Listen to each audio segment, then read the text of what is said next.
first thing I'll do is I'll get out as much mold as I can.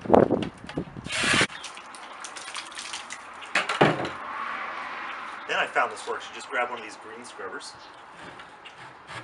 shove it in there, squirt it in a little water, give it a good shake. And what's actually happening is that scrubber is going round and round inside that pail.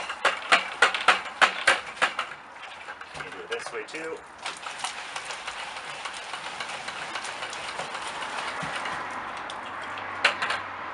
And hard to see, but it pretty much gets all the mold off the inside of that pail.